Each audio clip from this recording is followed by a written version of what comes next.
My goal for this video is to help you capture the essence of tropical water in your own paintings. I'll be showing you some examples from my work and walking you through the techniques that I use to create a beautiful, vibrant, tropical ocean feel. Hi there, I'm Alan Zawacki, a Sarasota artist specializing in tropical seascapes of the Caribbean and Florida. I've been painting for over 30 years, and thanks to my many trips to the Caribbean, I've developed a passion for capturing the beauty of tropical beaches and tropical ocean water in my work, and I'd like to share that with you today. Before you even pick up a paintbrush, it's important to study the unique colors in tropical waters, the vibrant turquoise, the deep blues, the hints of green that make these scenes striking.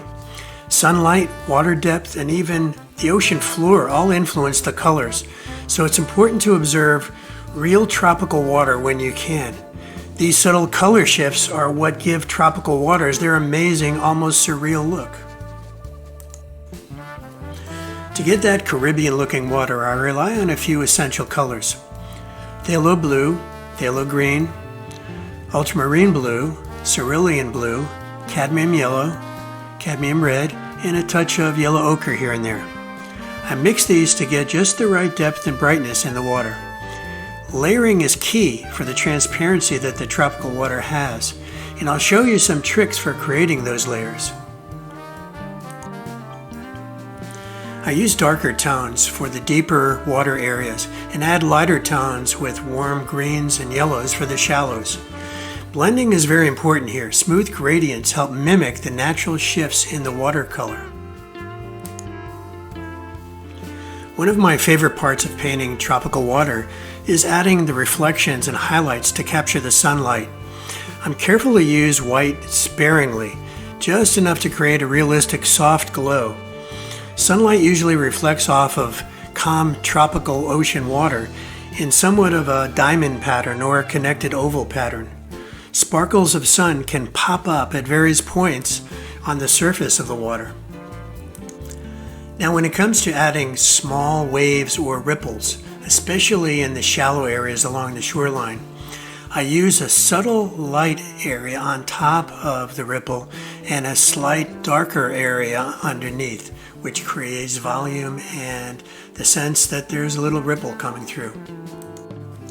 And you'll notice the sunlight shining off of the surface of the water in front of the wave and behind the wave, which actually accentuates that volume in the wave. So lay down some lighter sky color on there. In clear, shallow Caribbean water, you can often see through to the sandy bottom. And there's several optical illusions that take place.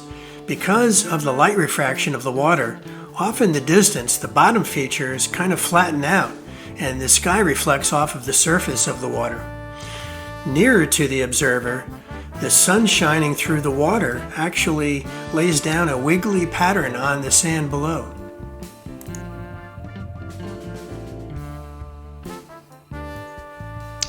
As the water becomes very shallow close to shore, you start to see the sand color below.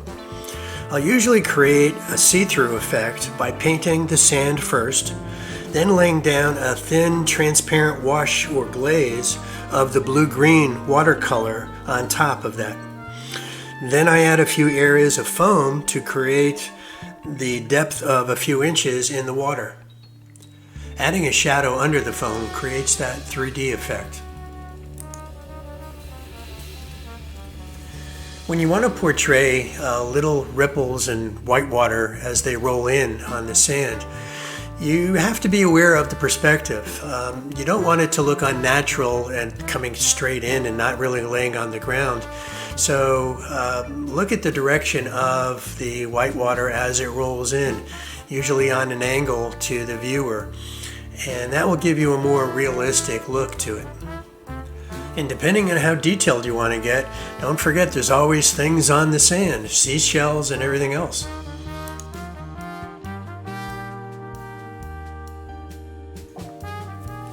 Have you ever been at the beach when the sun is just glittering off of the water? And it's a very mesmerizing effect. Well, you can create that in your paintings. Just make sure you have a good contrast between the light of the sun and the darker tones of the water, and that will really show off the sunlight. And when painting seascapes, it's still important to keep in mind atmospheric effect of things in the distance, like mountains or islands or anything offshore, because you want to use a little bit softer colors and bluer colors to portray the distance. Painting realistic waves takes quite a bit of practice. Observe the different ways that waves break and how the whitewater bounces off the surface. Observe the color and light variations as you look into the face of the wave. The sunlight often shines through the top of the wave, and the shadow and the darker colors of the water are at the bottom.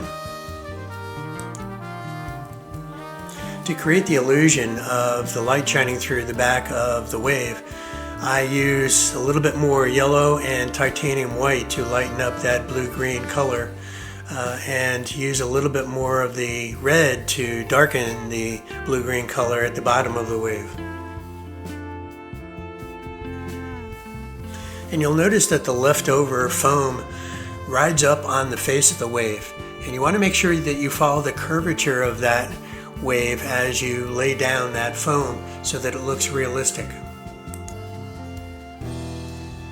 So if you found this video useful in helping you improve your skills for painting tropical water, please give it a thumbs up and subscribe to my channel for more videos like this. Thanks and take care.